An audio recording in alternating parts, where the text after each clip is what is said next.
Hello everyone, welcome to Let's Go Ancient.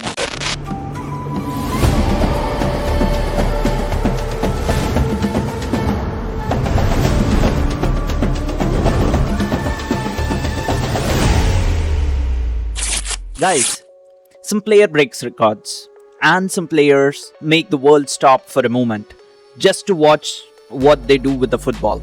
For me, Lionel Messi is not just a footballer, he's the purest form of football. No arrogance, no unnecessary noise, no need to prove himself with words. Just a quiet boy from Argentina, a ball at his feet, and a gift changed the sport forever. His journey was never easy. A childhood medical condition threatened his dream before it ever began. A young boy had to leave his home, his mother, and everything familiar just for one chance. One chance, guys. And years later, the same boy carried Barcelona, carried Argentina, carried hopes of millions of people, and still stayed humble.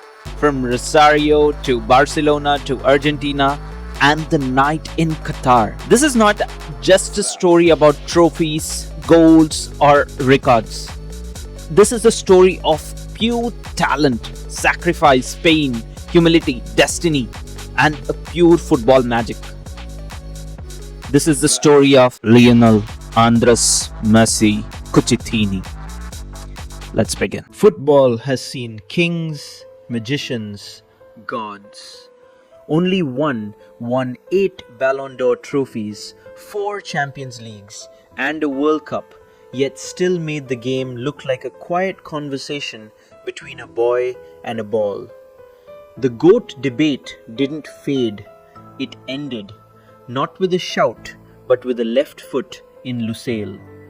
This is how an undersized child from Rosario, whose body nearly betrayed him, became football itself. On June 24, 1987, in the working-class city of Rosario, Argentina, Jorge Messi, a steel worker, and Celia Cucitini, a house cleaner, welcomed their third son, Lionel.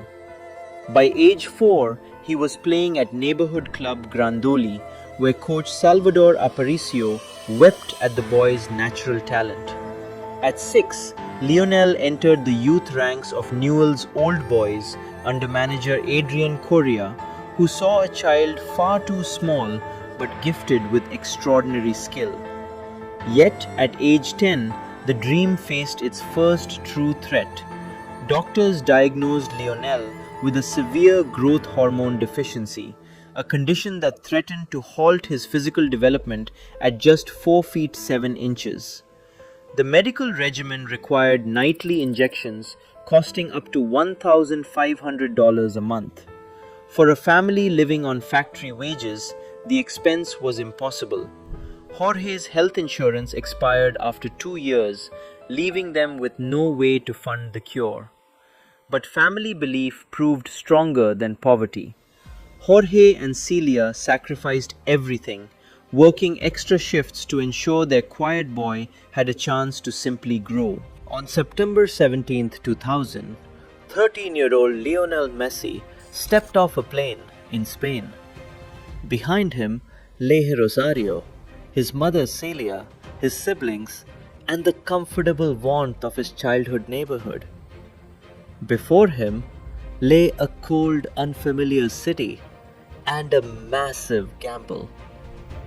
FC Barcelona sporting director Carles Reixach saw the boy play and knew they could not let him slip away. On December 14, 2000, Reixach, alongside advisors Josep Maria Minguella and Horacio Gaggioli, drafted a historic agreement on a simple paper napkin. It was an impromptu pledge of faith. Barcelona would fund the essential medical therapy, offering the boy a physical future in exchange for his genius. This contract, written in blue ink, began a quiet revolution. At LA Masia, the club's youth academy, Messi's physical growth was restored, but his football mind was entirely rebuilt. The residence was not just a training ground, it was an incubator for spatial intelligence. Through intense rondo drills and geometric positional play, Messi learned to read the pitch before the ball even reached his feet. Coaches like Tito Villanova taught him the science of the first touch, the rhythm of quick passing, and how to manipulate space, timing, and teamwork. The raw street-born instincts of Rosario sharpened into an extraordinary cognitive map, allowing him to calculate passing lanes and defensive weaknesses seconds before anyone else on the pitch. On October 16, 2004, the private promise of the academy became public reality. 17-year-old Lionel Messi stepped onto the pitch for his official debut. He played with a fearless audacity. When he dribbled, seasoned defenders stumbled backward, wrong-footed by his low center of gravity. Inside the dressing room, superstars like Ronaldinho embraced him, calling the teenager a phenomenon. For the fans inside the Camp Nou, watching him glide past challenges with the ball seemingly attached to his left foot, a quiet realization took hold. They were witnessing the beginning of a once-in-a-history journey. At the heart of the Camp Nou, Barcelona became the canvas for football's most elegant machine, with Messi as its magnetic axis. Alongside the genius of Xavi, Andrés Iniesta and Sergio Busquets, and the relentless chemistry with Dani Alves, the game became a masterpiece of possession and movement. The defining tactical shift occurred on May 2, 2009. Pep Guardiola moved Messi into the false nine role, dropping him deep to dismantle Real Madrid in a historic 6-2 victory. This decision pulled defenders into empty space, proving that Messi had outgrown conventional positions on the pitch. In the years that followed, through legendary Champions League nights and the irresistible partnership with Neymar and Luis Suarez, Messi collected endless trophies and highlights, but his true impact was how he elevated every teammate around him. He became the heartbeat of a team that dominated Europe, showing that greatness is not merely scored, but orchestrated. He dictated the entire rhythm of elite football, making the ball flow as if it were a natural, effortless extension of his own mind. Watch him closely before the ball even reaches his left foot. He is scanning. Up to 8 times in the 10 seconds before receiving a pass, his eyes map the pitch, calculating spaces and angles. While others rely on theatrical stepovers, Messi beats defenders with a simple drop of his shoulder, using his 1.7-meter stature and low center of gravity to shift direction in a heartbeat.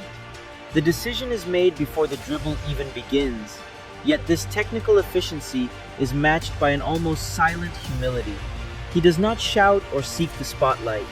Off the pitch, he returns to the quiet stability of his family, built alongside his childhood sweetheart, Antonella Roccuzzo. He carries the immense pressure of a nation and a global fan base without making a sound, celebrating with a gentle point to the heavens, reminding the world that true footballing mastery does not need to roar. But the blue and white shirt of Argentina carried a heavier gravity. The ghost of Diego Maradona loomed over every match, turning every comparison into an indictment. On July 13, 2014, Mario Götze's extra-time volley shattered the World Cup dream in Rio. Then came Chile. In 2015 and 2016, consecutive Copa America finals ended in penalty shootout heartbreaks. After missing his spot kick in New Jersey, a devastated Messi stepped away, stating his international career was over. Yet the separation did not last. He returned, driven by an unyielding loyalty. In 2021, surrounded by a new generation of players who swore to run and fight for him, Messi finally lifted the Copa America in Brazil, transforming decades of suffering into pure, tearful relief. The final mountain rose in the desert of Qatar, It began not with a coronation, but with a shock that threatened to tear the dream apart. On November 22, 2022, a stunning 2-1 defeat to Saudi Arabia left Argentina on the brink of elimination before their tournament had even begun. But adversity only clarified his purpose. Against Mexico, he broke the tension with a strike from distance, keeping hope alive. In the quarterfinal against the Netherlands, he assisted Nahuel Molina with an impossible blind pass before converting a penalty, weathering a chaotic 2-2 draw to advance through Emiliano Martinez's shootout saves. In the semi-final, he dismantled Croatia's defense, guiding Julian Alvarez to a 3-0 victory. Then came France. December 18, 2022 became the grandest theater of football history.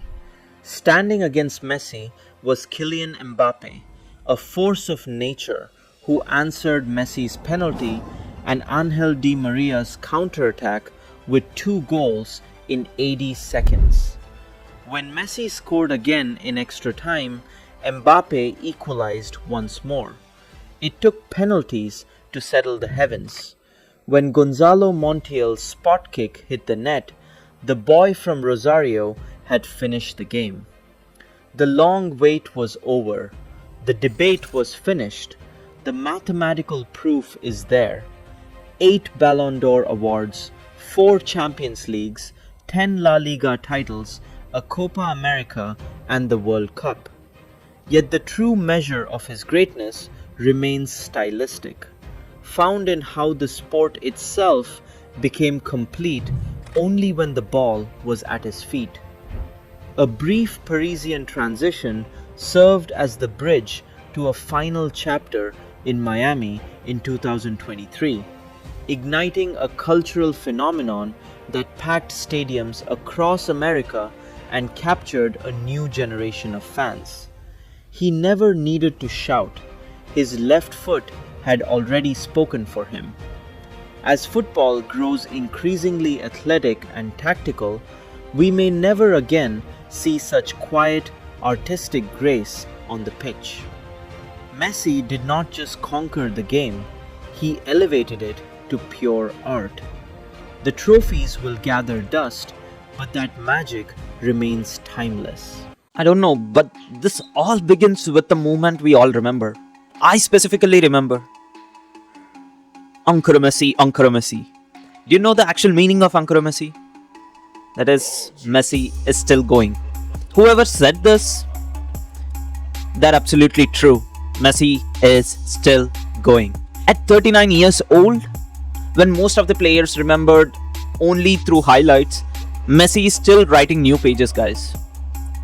And the boy from Rosario has already lifted World Cup once. He has already completed football. But now, one final question remains.